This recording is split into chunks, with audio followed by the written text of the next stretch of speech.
Telangana public service commission వారు నిర్వహించే group 1 రిక్రూట్మెంట్‌లో భాగంగా మనకు ఈరోజు గ్రూప్ 1 మెయిన్స్‌లో పేపర్ 2లో ఉన్న తెలంగాణ చరిత్ర, సంస్కృతి అనే సబ్జెక్ట్‌లో భాగంగా మనకు తెలంగాణ సాయుధ పోరాటం, తెలంగాణ సాయుధ పోరాటం అనేది ఒక అంశాన్ని టాపిక్‌ను ఈరోజు వివరించడం జరుగుతుంది. తెలంగాణ సాయుధ పోరాటం ఎందుకొచ్చింది? దానికి గల కారణాలేంటి? అసలు తెలంగాణ సాయుధ పోరాటం అంటే దేనికోసం వచ్చిందనే విషయానికొస్తే మనకు ఆసఫ్జాయి రాజ్యం 1724 సంవత్సరంలో నిజాముల్ ముల్క్ ఆసఫ్జాయి రాజ్యాన్ని స్థాపించిన తర్వాత ఆయన వారసులు దాదాపు 6 ఆ హైదరాబాద్ రాజ్యాన్ని క్రీస్తుకం 1948 వరకు సెప్టెంబర్ 17 వరకు పరిపాలించడం జరిగింది. ఈ విధంగా హైదరాబాద్ భారతదేశంలో కలిసేంత వరకు కూడా ఈ ఉద్యమం అయింది. అంటే వీరు పరిపాలించారు. ఈ విధంగా ప్రారంభమైన ఆసఫ్జాయి రాజ్యంలో తెలంగాణ ఒక భాగంగా ఉండేది. హైదరాబాద్ సంస్థానం అనేది మూడు ప్రాంతాలు కలిసిన ప్రాంతం. హైదరాబాద్ సంస్థానంలో మనకి ఆనాటి దివాన్ అయిన సాలార్జంగ్ ఆయన హైదరాబాద్ రాజ్యాన్ని 17 జిల్లాలుగా చేశాడు. దాంట్లో 8 జిల్లాలు తెలుగు మాట్లాడే ప్రాంతాలైన తెలంగాణ ప్రాంతం. తర్వాత 5 జిల్లాలు మరాఠా ప్రాంతం, అంటే ఔరంగాబాద్ వరకు ఉన్న మరాఠా ప్రాంతం. తర్వాత 4 జిల్లాలు కన్నడ ప్రాంతం. ఈ విధంగా 17 జిల్లాల సమాహారమే హైదరాబాద్ సంస్థానం. హైదరాబాద్ సంస్థానం అనేది దేశంలోనే ఒక పెద్ద సంస్థానం. హైదరాబాద్ సంస్థానాన్ని ఆసఫ్జాయిలు పాలించారు. మరి ఈ ఆసఫ్జాయిల పరిపాలనలో హైదరాబాద్ రాజ్యం అయితేనేమి, తెలంగాణ అయితేనేమి, తెలంగాణ దాదాపు 50% జనాభా, 50% భూభాగం ఉన్న ఏరియా ఆసఫ్జాయి రాజ్యం. మనకు తెలంగాణ ప్రాంతానికి, అంటే తెలుగు మాట్లాడే ప్రజలు ఎంతమంది ఉన్నప్పటికీ తెలంగాణ ప్రాంతానికి ఎటువంటి ఇంపార్టెన్స్ ఇచ్చేవారు కాదు. ఎందుకంటే ఒక పక్కగా తెలుగు భాషకు, తెలుగు వారికి ఎలాంటి గౌరవం లేదు. అలాంటి సమయంలోనే మనకు ఆనాటి ఒక రోజు జరిగిన అవమానాన్ని నిజాం రాజ్య సాంఘిక సంస్కరణ సభలో మరాఠీ భాషలో, తర్వాత కొంతమంది హిందీ భాషలో, కొంతమంది ఉర్దూ భాషలో మాట్లాడారు. చివరికి అల్లంపల్లి వెంకటరామారావు అనే అతను తెలుగు భాషలో మాట్లాడడానికి ప్రయత్నించినప్పుడు ఆయన సిగ్గు అని చెప్పి ఆయనను అవహేళన చేయడం జరిగింది. అదే రోజు నిజాం ఆంధ్ర జన సంఘం అనేది ఏర్పడింది. ఆ విధంగా ఆత్మగౌరవం కోసము తెలంగాణ వారు ఆంధ్ర జన సంఘము, తర్వాత నిజాం ఆంధ్ర జన సంఘము, తర్వాత 1930 నాటికి ఆంధ్ర మహాసభగా ఏర్పడింది. ఈ విధంగా ఆంధ్ర మహాసభ ఏర్పడింది. ఆంధ్ర మహాసభ సమావేశాలు ప్రతి సంవత్సరం ఏదో చోట జరిగేవి. ఇలాంటి పరిస్థితిలో 1945 నాటికి ఆంధ్ర మహాసభ అనేది కమ్యూనిస్టుల స్వాధీనంలోకి వెళ్ళింది. ఆ విధంగా ఆనాటి కమ్యూనిస్ట్ నాయకులు తమ స్వాధీనంలోకి ఆంధ్ర మహాసభను తీసుకెళ్లి ఆంధ్ర మహాసభ ద్వారా సాయుధ పోరాటానికి పిలుపునివ్వడం జరిగింది. అయితే సాయుధ పోరాటం ఎందుకు వచ్చిందంటే తెలంగాణలో భూమి కొరకు, విముక్తి కొరకు, అంటే తెలంగాణలో ఉన్న భూమి అంతా కూడా వివిధ యాజమాన్యాల కింద ఉండేది. అంటే మొత్తం వ్యవసాయయోగ్యమైన భూమి 5,30,00,000 ఎకరాలు. ఈ 5,30,00,000 ఎకరాల్లో మనకు వ్యవసాయయోగ్యమైన భూమి ఇది. ఈ విధంగా మనకు ఈ భూమి కొంత 3 కోట్ల ఎకరాలు భూమి శిస్తు కింద ఉండేది. మిగిలినవన్నీ కూడా వివిధ భూ యాజమాన్యాల కింద ఉండేది. దీంట్లో జాగీర్దారులు ఉన్నారు, దేశ్ముఖులు ఉన్నారు, తర్వాత పట్టేదారులు ఉన్నారు, మక్తేదారులు ఉన్నారు. ఈ విధంగా రకరకాల భూస్వాములు ఉన్నారు. ఈ భూస్వాముల కింద ఈ భూములు ఉండేవి. ఈ భూములు ఉన్నప్పుడు ఈ భూస్వాముల కింద ఇలాంటి భూములు ఉన్నప్పుడు వీరికి ఈ భూస్వాములు ప్రజలను పీడించి పిప్పి చేసి పనులు వసూలు చేసేవారు. తర్వాత ప్రజలకు ఎలాంటి హక్కులు ఉండేవి కాదు. తర్వాత ఆనాటి విద్యా వ్యవస్థ శూన్యము, 3% మాత్రమే అక్షరాస్యత శాతం ఉండేది. తర్వాత తెలంగాణ అన్ని రంగాల్లో కూడా మొత్తం అణగారిపోయింది. అలాంటి పరిస్థితుల్లో వెట్టి చాకిరి కూడా సమాజం అంతా ఆవరించి ఉండేది. రకరకాల వెట్టి చాకిరి ఉండేది. వివిధ భూస్వాముల కింద ఊడిగం చేయాల్సిన పరిస్థితి ఉండేది. కాబట్టి ఓ పక్క నిజాం పోలీసులు, మరో పక్క రజాకారులు, తర్వాత మరొక పక్క భూస్వాములు ఈ విధంగా ప్రజలను దోచుకునేవారు. కాబట్టి ప్రజలు ఆ కాలంలో మరి భూమి కోసము, తమ హక్కుల కోసం పోరాటం చేయాల్సిన ఆవశ్యకత ఏర్పడింది. ఈ విధంగా పోరాటం చేయాల్సిన ఆవశ్యకతనే ఇక ఏర్పడ్డప్పుడే ఇది తెలంగాణ సాయుధ పోరాటం అనేది జరిగింది. తెలంగాణ సాయుధ పోరాటం అనేది మొదటి దశ, రెండో దశ, మూడో దశలుగా మనం చెప్పవచ్చు. మొదటి దశ 1939-45 మధ్యలో ఉంటే, తర్వాత మిగిలిన దశలు 1945 నుంచి 45 వరకు ఒక దశ అయితే, 45 నుంచి 51 వరకు మూడో దశగా మనం చెప్పవచ్చు. ఈ విధంగా ప్రజలు తమ హక్కులను కాపాడుకోవడం కొరకు, ఈ భూస్వాముని తమను తాము రక్షించుకోవడం కొరకు, తమ భూములను కాపాడుకోవడం కొరకు ఈ తెలంగాణ సాయుధ పోరాటం అనేది జరిగింది. తెలంగాణ సాయుధ పోరాటము ప్రపంచ ప్రఖ్యాతి చెందింది. అంటే ఒక ప్రపంచంలోనే ఒక గొప్ప పేరు సంపాదించింది తెలంగాణ సాయుధ పోరాటం. తర్వాత అంటే ప్రపంచంలో మరెక్కడ కూడా ఇలాంటి పోరాటం జరగలేదు. కాబట్టి తెలంగాణ సాయుధ పోరాటం అనేది ప్రపంచ ప్రఖ్యాతి చెందింది. తెలంగాణ రైతులు మరియు ప్రజలను నిజాం రాజ్యంలోని నిరంకుశ ఫ్యూడల్ వ్యవస్థకు వ్యతిరేకంగా భూమి కోసము, ముక్తి కోసం, విముక్తి కోసం చేసిన పోరాటమే తెలంగాణ సాయుధ పోరాటం. అంటే ఒక పక్క తెలంగాణ రైతులు మరియు ప్రజలు మరి ఎలాంటి హక్కులు లేవు వారికి. తెలంగాణ రైతులకు ఒక పక్క భూస్వాములు ఉన్నారు. భూస్వాములు బలవంతంగా భూమి శిస్తు వసూలు చేసేవారు. భూమి శిస్తు వసూలు చేస్తే వాళ్ళు భూమి శిస్తు చెల్లించలేకపోతే వారి భూములను లాక్కునేవారు. తర్వాత వాళ్ళకు అప్పులు ఇచ్చి అప్పులు తీర్చలేకపోతే కూడా భూములను లాక్కునేవారు. అదేవిధంగా ప్రజలకు కూడా ఎలాంటి హక్కులు లేవు.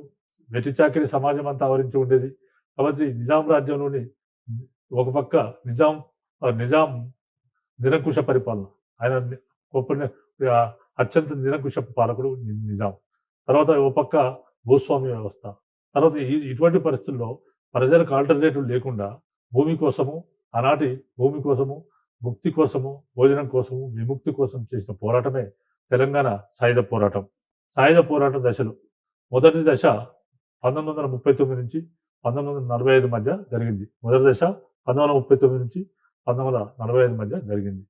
అంటే ఈ దశలో భూస్వాముల దౌర్జన్యాలకు వ్యతిరేకంగా ప్రజలు వారిని అక్కడక్కడ ఎదిరించడం జరిగింది. అంటే ఎక్కువ పెద్ద ఎత్తున విస్తరించలేదు మొదటి దశలో. కేవలం భూస్వాములు అక్కడక్కడ దౌర్జన్యాలు చేశారు. ఆ విధంగా దౌర్జన్యాలు చేసినప్పుడు ప్రజలు వారిని అక్కడక్కడ ఎదిరించడం జరిగింది. తర్వాత రెండవది ఏంటంటే కమ్యూనిస్టు పార్టీని స్థాపించడం. తర్వాత కమ్యూనిస్టులు నిజాం ఆంధ్ర మహాసభలో కొనసాగుతూ దాన్ని ఆక్రమించారు. మనకు ఆంధ్ర మహాసభ అనేది 1930 సంవత్సరంలో ఆంధ్ర మహాసభ మొదటి సమావేశం జోగిపేటలో జరిగింది. ఈ విధంగా ఆంధ్ర మహాసభ మొదటి సమావేశం జోగిపేటలో జరిగింది. కాబట్టి ఈ విధంగా కమ్యూనిస్టులు కూడా ఆంధ్ర మహాసభలో సమావేశాల్లో పాల్గొంటుండేవారు. క్రమక్రమంగా ఆంధ్ర మహాసభలో వారు విస్తరిస్తూ వచ్చారు. 1945 నాటికి కమ్యూనిస్టులు రైతుల్లో పలుకుబడిని బాగా సంపాదించుకొని బలాన్ని పెంచుకున్నారు. అంటే కమ్యూనిస్టులు ఆనాడు రైతులకు అన్యాయాలు జరిగితే ఆ అన్యాయాన్ని ఎదిరించి పోరాటం చేస్తూ రైతు కర్షక లోకంలో వారి పలుకుబడిని సంపాదించుకోవడం జరిగింది. అంటే పలుకుబడి సంపాదించుకోవడం ద్వారా వారు పూర్తిగా విస్తరించిపోయారు, బాగా బలపడ్డారు. తర్వాత రెండవ దశ 1946, 47 ప్రాంతాల్లో జరిగింది. ఈ రెండవ దశలో సాయుధ పోరాటం అనేది ప్రారంభమైంది. తర్వాత మూడో దశ 1947 నుంచి 45 మధ్య మూడో దశ పోరాటం జరిగింది. ఈ దశలో ప్రజలు రజాకారుల నుండి తమను తాము కాపాడుకోవడానికి దళాలుగా ఏర్పడి గెరిల్లా పద్ధతిలో పోరాటం చేయడం జరిగింది. ఈ దశలో ప్రజలు రజాకారుల నుండి తమను తాము కాపాడుకోవడానికి దళాలుగా ఏర్పడి గెరిల్లా పద్ధతిలో పోరాటం చేయడం జరిగింది. తర్వాత నాలుగో దశ 1948 నుంచి 51 వరకు 1945 నుంచి 51 వరకు నాలుగో దశ అంటారు. భారతదేశంలో కమ్యూనిస్టులు పోరాటాలు చేయడం జరిగింది. అంటే హైదరాబాద్ సంస్థానానికి 1945 సంవత్సరం సెప్టెంబర్ 17వ తేదీన హైదరాబాద్ సంస్థానము భారతదేశంలో కలిసిపోయింది. అంటే అప్పటి నుంచి వాళ్ళు సాయుధ పోరాటం మొదలుపెట్టారు. ఆ విధంగా భారతదేశంలో కమ్యూనిస్ట్ పోరాటం అనేది 1945 నుంచి నాలుగో దశ కమ్యూనిస్టుల పోరాటం జరిగింది. సాయుధ పోరాటం జరిగింది. సాయుధ పోరాటానికి గల కారణాలు ఏంటంటే నిజాం నిరంకుశత్వం. నిజాం పరిపాలనలో ఎలాంటి హక్కులు ఉండేవి కాదు ప్రజలకు. స్వేచ్ఛగా ఉండేవారు కాదు. ఎలాంటి హక్కులు ఉండేవి కాదు. తర్వాత నిరక్షరాస్యత ఎక్కడ కూడా తాండవిస్తూ ఉండేది. నిరక్షరాస్యత, తర్వాత అన్యాయాలు, తర్వాత ఈ విధంగా రకరకాల పీడనకు ప్రజలు గురయ్యారు. కాబట్టి నిజాం నిరంకుశత్వ పరిపాలన ఒకటి. అంటే నిజాం సంస్థానంలో జనాభాలో అధిక శాతం ప్రజలు తెలుగు మాట్లాడే ప్రజలు ఉన్నప్పటికీ వారి భాషకి ఎలాంటి గౌరవం లేదు. నేను నేను ఫస్ట్ స్టార్టింగ్‌లో చెప్పినట్టు నిజాం నిజాం సాంఘిక సంస్కరణల సమావేశం జరుగుతున్న కాలంలో మరి ఈ విధంగా సాంఘిక సంస్కరణల సమావేశం జరుగుతున్న కాలంలో ఆహ్, అక్కడ తెలుగు వారికి తెలుగు మాట్లాడితే వాళ్ళకు ఇన్సల్ట్ చేయడం జరిగింది. కాబట్టి నిజాం సంస్థానంలో తెలుగు మాట్లాడే ప్రాంతాలు అధిక శాతం మంది ఉన్నారు. అంటే దాదాపు 50% పీపుల్ తెలుగు మాట్లాడే ప్రజలు. ఒక 1,00,00,000 మంది ప్రజలు ఉండేవారు.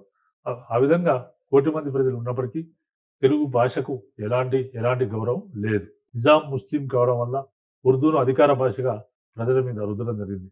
నిజాం ముస్లిం మతం కావడం వల్ల ఉర్దూను అంటే వారి యొక్క మాతృభాష ఉర్దూ కాబట్టి ఉర్దూను అధికార భాషగా ప్రజల మీద రుద్దడం జరిగింది. అంటే ఎక్కువ మంది ప్రజలు మాట్లాడే భాష తెలుగు భాష అయినప్పటికీ కూడా నిజాం ముస్లిం కావడం వల్ల ఉర్దూను అధికార భాషగా ప్రజల మీద బలవంతంగా రుద్దడం జరిగింది.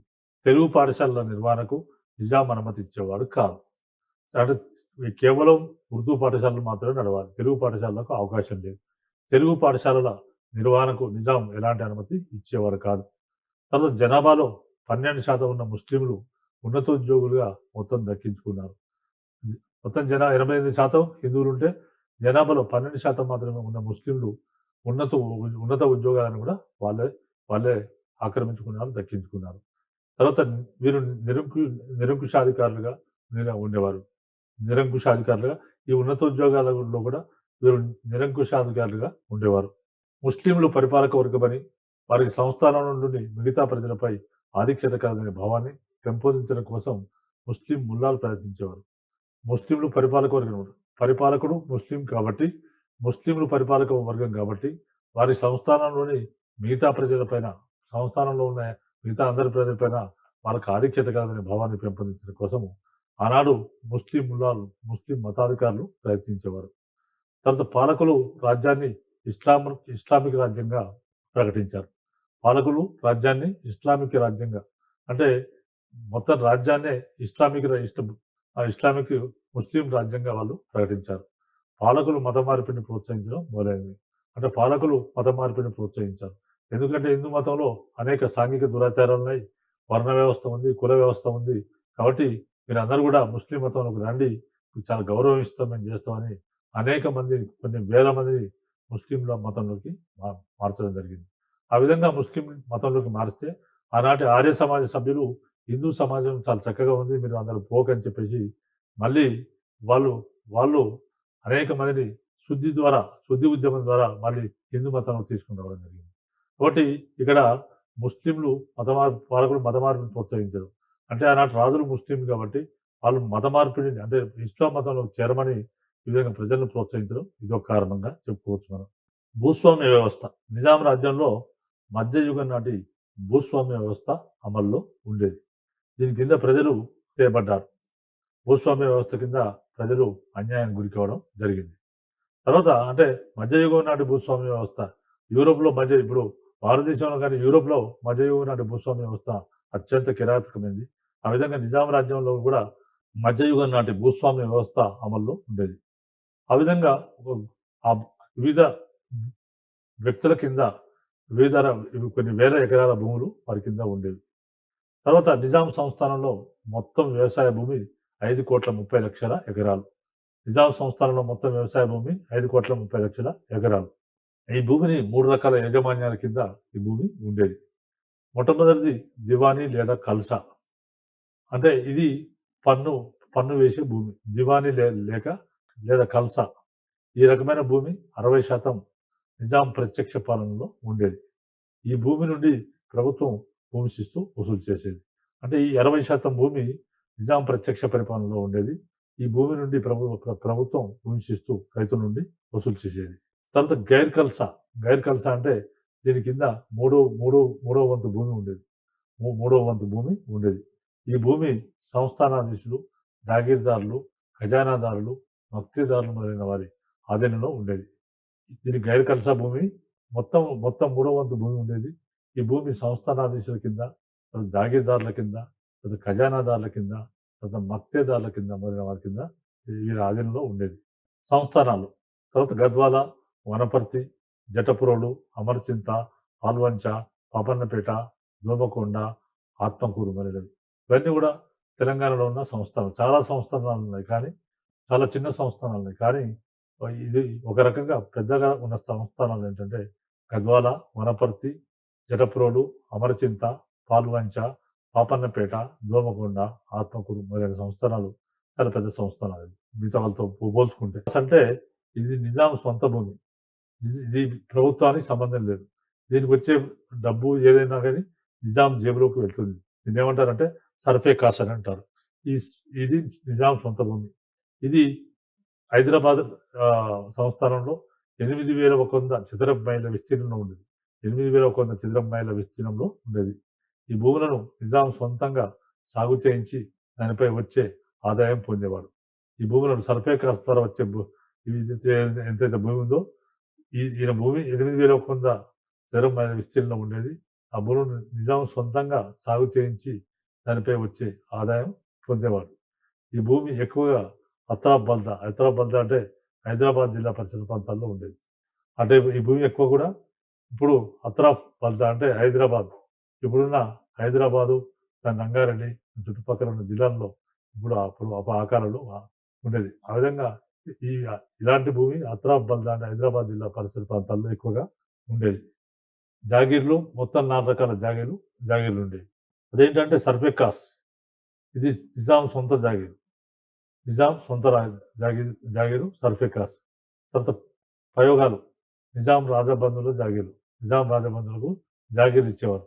ఎందుకు ఇచ్చేవారంటే నిజాం బంధువులు ఎవరైతే ఉన్నారో వారు సైన్యాన్ని ఈ భూములను ఇచ్చినప్పుడు వారి సైన్యాన్ని పోషించి ఆ సైన్యానికి నిజాంకు యుద్ధ సమయాల్లో సరఫరా చేసేవారు. కాబట్టి ఇలాంటి ప్రయోగాలు అనే గిఫ్ట్ వాళ్ళకి ఇచ్చేవారు. ఈ విధంగా ప్రయోగాలని ఇచ్చేవారు. నిజాం రాజబంధువులకు ఈ జాగీర్లు ఇచ్చేవారు. ఈ విధంగా నిజాం రాజబంధువులకు ఇచ్చిన జాగీర్లు వీటిని ప్రయోగాలని అనేవారు. ఇవి కాకుండా ఇంకా మస్తానా జాగీర్లు, సాధారణ జాగీర్లు, మస్తానా జాగీర్లు, సాధారణ జాగీర్లు, తర్వాత మొదలైన జాగీర్లు కూడా ఉండేవి. దేశ్ముఖులు,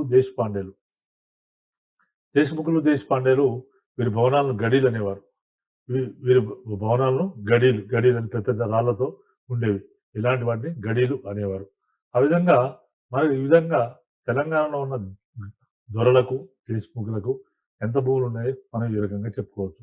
విష్ణూరు దేశ్ముఖ్కు జనగాం తాలూకా నల్గొండ జిల్లా, ఆ కాలంలో ఉన్న నల్గొండ జిల్లాలో ఉన్న జనగాం తాలూకాలో ఉన్న విష్ణూరు దేశ్ముఖ్కు 40,000 ఎకరాల భూమి ఉండేది. తర్వాత సూర్యాపేట దేశ్ముఖ్కు 20,000 ఎకరాల భూమి ఉండేది. తర్వాత ఎర్రబారు దేశ్ముఖ్, ఆయన పేరు జన్నారెడ్డి ప్రతాపరెడ్డి, ఆయనకు 1,50,000 ఎకరాల భూమి 20 గ్రామాల్లో ఉండేది. ఈ విధంగా ఇంత భూమి ఉండేది. ఈయనకు ఆనాడు నిజాం ఫర్మానా జారీ చేశాడు. ఇప్పటి నుంచి ఎర్రబారు దేశ్ముఖ్ భవిష్యత్తులో 1 ఎకరా భూమి కూడా రిజిస్ట్రేషన్ చేసుకోవద్దని ఆయన నిజాం ఫర్మానా జారీ చేశాడు. ఆ విధంగా ఎర్రబారు దేశ్ముఖ్ జన్నారెడ్డి ప్రతాపరెడ్డికి 1,50,000 ఎకరాల భూమి 20 గ్రామాల్లో ఉండేది. తర్వాత ఖమ్మం జిల్లా కల్లూరు దేశ్ముఖ్ 1,00,000 ఎకరాల భూమి ఉండేది. తర్వాత బాబాసాహెబ్పేట అంటే మిర్యాలగూడ జమీందార్కు దేశ్ముఖ్ 10,000 ఎకరాల భూమి ఉండేది. ఇంకా 5,000 ఎకరాలకు పైగా భూమి కలిగిన భూస్వాములు మొత్తం 550 మంది తెలంగాణలో ఉండేవారు. ఇంకా 5,000 ఎకరాల పైగా భూమి కలిగిన భూస్వాములు 550 మంది ఉండేవారు. ఈ భూస్వాముల నిరంకుశత్వం కింద ప్రజలు దుర్భర జీవితాన్ని గడిపేవారు. ఈ భూస్వాములు ప్రజలను పీడించి పిప్పి చేసేవారు.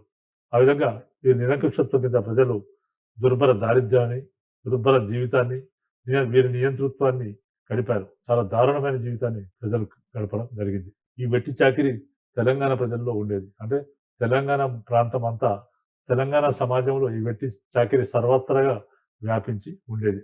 దేశ్ముఖులు వడ్డీలకు, రైతులకు అప్పులు ఇచ్చేవారు. దేశముఖులు వడ్డీలకు తమ దగ్గర పనిచేసే వారికి, తర్వాత అక్కడ ఉన్న రైతులకు దేశముఖులు వడ్డీలకు అప్పులు ఇచ్చేవారు. అప్పులపైన నాగు వడ్డీ ఉండేది. ఈ అప్పులపైన వడ్డీకి వడ్డీ, నాగు వడ్డీ ఉండేది. నాగు వడ్డీ అంటే తీసుకున్న అప్పు 1 సంవత్సరంలో రెట్టింపు అవుతుంది. నాగు వడ్డీ అంటే ఇప్పుడు తీసుకున్న అప్పు, ఒకవేళ అప్పు తీసుకుంటే ఒక సంవత్సరం తర్వాత ఆ అప్పు రెట్టింపు కావడం దాన్ని నాగవడ్డీ అని అంటారు.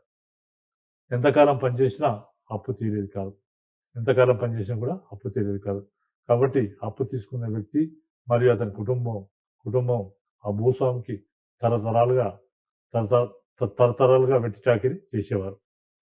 ఈ ఈ వెట్టి చాకిరీని ఏమంటారంటే బఘేలా పద్ధతి అని అనేవారు. అంటే బఘేలాగా మారి వెట్టి చాకిరీని బఘేలా పద్ధతి అని అంటారు. ఈ వెట్టి చాకిరీ తెలంగాణ గ్రామాల్లో సర్వసాధారణంగా మారిపోయింది. అంటే తెలంగాణ గ్రామాల్లో సర్వసాధారణం అయిపోయింది వెట్టి చాకిరీ అనేది. వెట్టి చాకిరీ తెలంగాణ గ్రామాల్లో సర్వసాధారణం అయిపోయింది.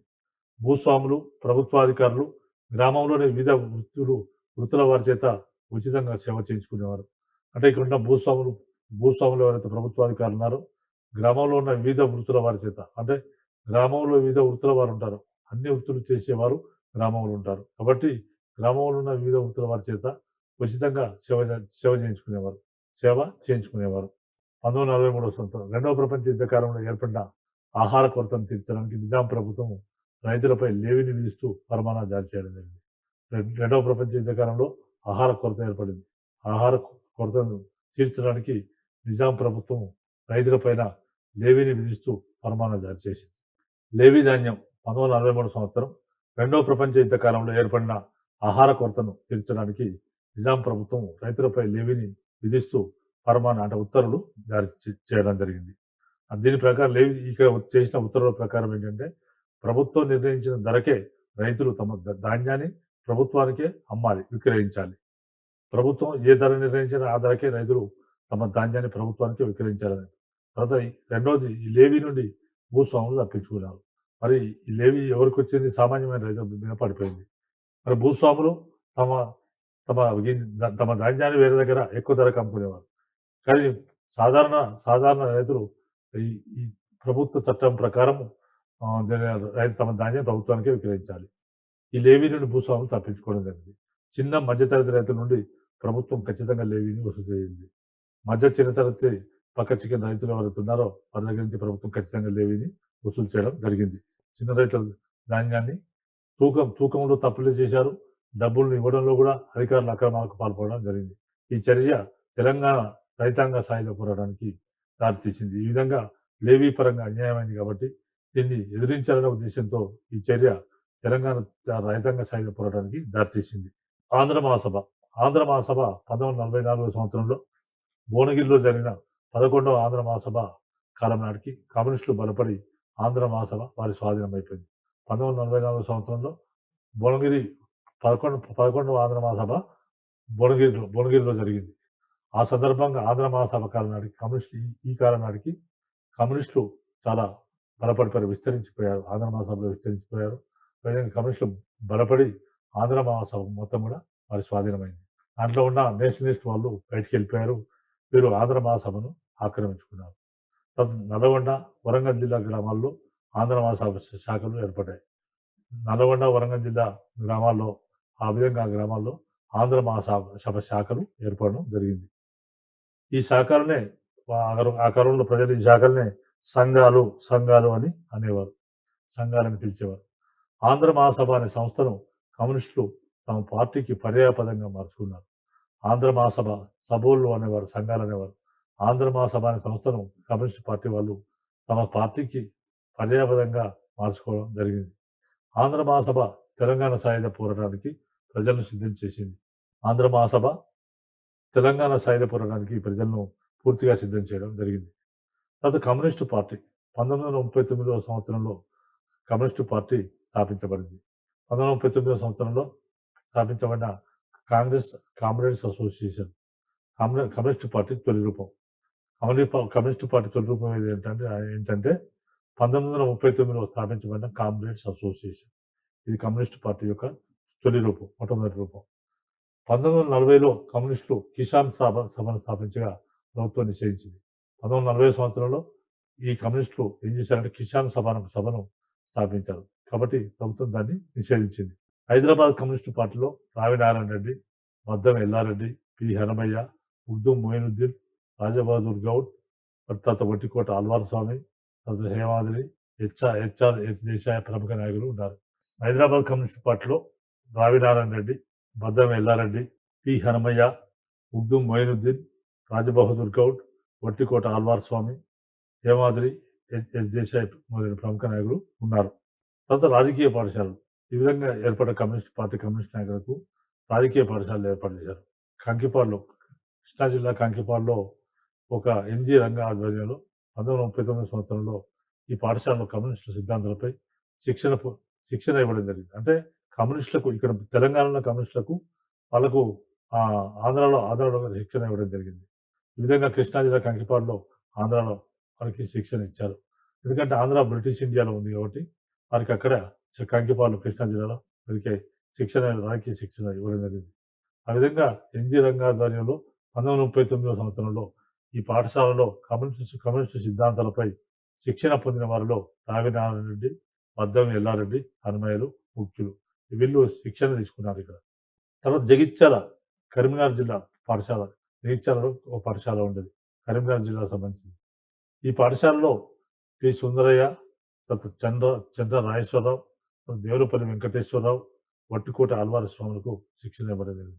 జగిత్యాలలో జరిగిన కరీంనగర్ జిల్లా జగిత్యాలలో ఒక రాజకీయ పాఠశాల ఉండేది. ఈ పాఠశాలలో పి సుందరయ్య, చంద్ర రాజేశ్వరరావు, దేవులపల్లి వెంకటేశ్వరరావు మొదలైన వారికి వీరు రాజకీయ శిక్షణ ఇవ్వడం జరిగింది. దేవులపల్లి వట్టికోట ఆల్వార్ స్వామి కూడా రాజకీయ శిక్షణ ఇచ్చారు.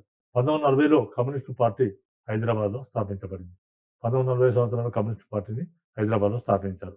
పై కారణాల వల్ల అన్ని రకాల ప్రజలు నిజాం వ్యతిరేక సాయుధ పోరాటంలో పాల్గొన్నారు. ఇది చెప్పిన ఇన్ని కారణాల వల్ల అన్ని రకాల ప్రజలు నిజాం వ్యతిరేక సాయుధ పోరాటంలో పాల్గొనడం జరిగింది. ఈ విధంగా మనకు రకరకాల పోరాటాలు, ఒక పక్క కమ్యూనిస్టు పార్టీ వెలుగులోకి రావడం, కమ్యూనిస్టు పార్టీ ఏర్పడడం, 1939 సంవత్సరం కామ్రేడ్స్ అసోసియేషన్ ఏర్పడడం, 1940 సంవత్సరంలో కిసాన్ సభను ఏర్పాటు చేస్తే కిసాన్ సభను ప్రభుత్వం నిషేధించడం, తర్వాత 1940 సంవత్సరంలో కమ్యూనిస్టు పార్టీ హైదరాబాద్లో స్థాపించబడడం. ఆ విధంగా కమ్యూనిస్టు పార్టీ స్థాపించబడి, అప్పుడు నిషేధం ఉన్నప్పటికీ కూడా కమ్యూనిస్టు పార్టీ స్థాపించబడి అది ప్రజల్లో చైతన్యం తీసుకొని రావడం జరిగింది. ప్రజల్లో చైతన్యం తీసుకొని వాటిని అన్ని రకాలుగా నిజాం పరిపాలనకు తర్వాత నిజాం పరిపాలనకు వ్యతిరేకంగా తర్వాత రకరకాల ప్రజల్లో చైతన్యం తెచ్చి వారి పైన జరుగుతున్న అన్యాయాలకు వ్యతిరేకంగా వాళ్ళ చేత ఉద్యమాన్ని చేయించడానికి కారణమైంది. ఈ విధంగా మనం కమ్యూనిస్టు పార్టీ కారణమైనది. కమ్యూనిస్టు పార్టీ తర్వాత కమ్యూనిస్టు పార్టీ ఆంధ్ర మహాసభను ఆక్రమించడము, తర్వాత అంతకుముందు జరిగిన సంఘటనలు కూడా ఇవన్నీ ప్రధాన కారణాలుగా మనం చెప్పుకోవచ్చు. మిగిలిన అంశాలు నెక్స్ట్ ఎపిసోడ్లో వివరించడం జరుగుతుంది.